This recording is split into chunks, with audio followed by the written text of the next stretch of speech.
Performance Technologies 2 peer-reviewed final presentation.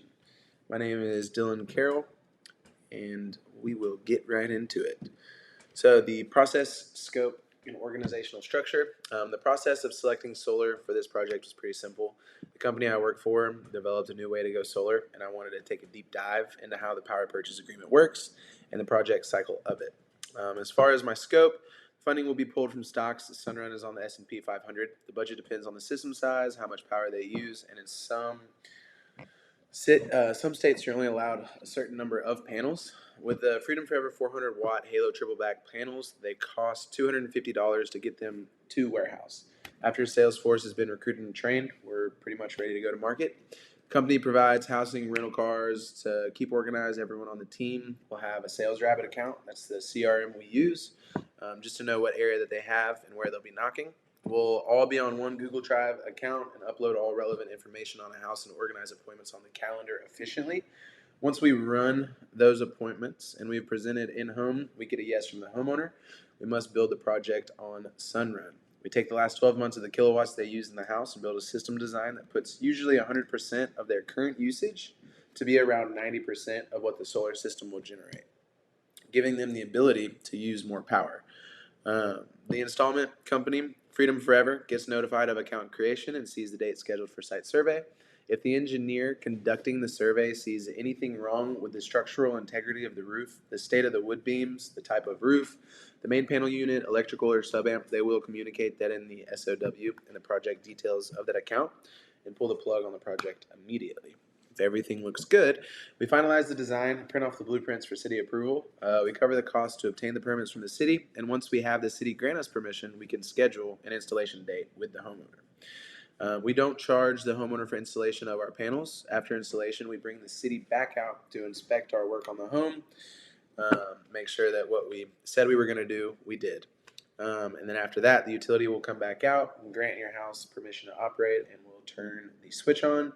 Customer receives a bill 60 days after PTO and will receive a bill every month thereafter for 25 years at an annual increase of 2.9% just to keep up with the US dollar. My work breakdown structure, we have to define the project. So this would be a 6 kilowatt system.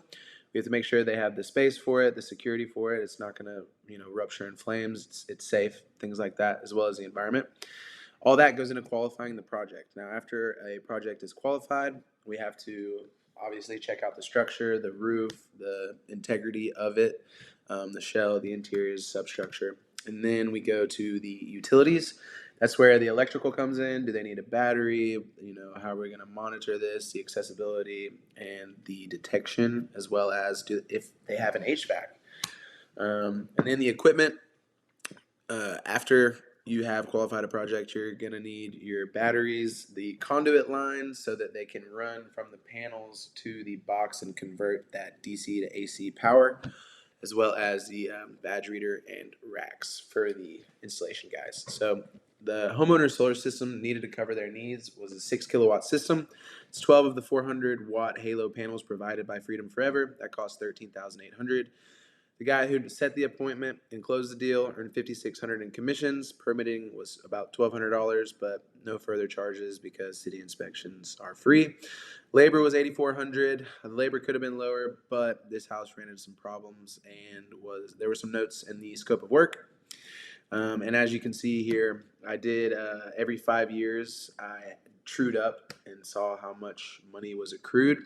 First 5 years was $11,000. The next 5 was $2,712. Years 6 to 10 was $12,792. 11 to 15 will earn $14,772, and the remaining 5 years will earn $15,200. So as you can see, the gross profit of this project was $24,826.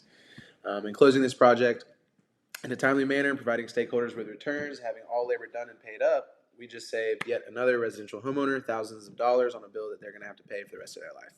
Project was a win across all categories and hope to work with everyone moving forward on as many more power purchase agreements as possible.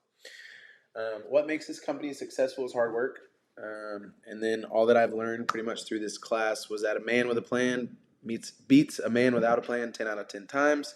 I've also learned how to develop a plan in more depth and creating the necessary tools, aids, and developing resources needed when completing a project.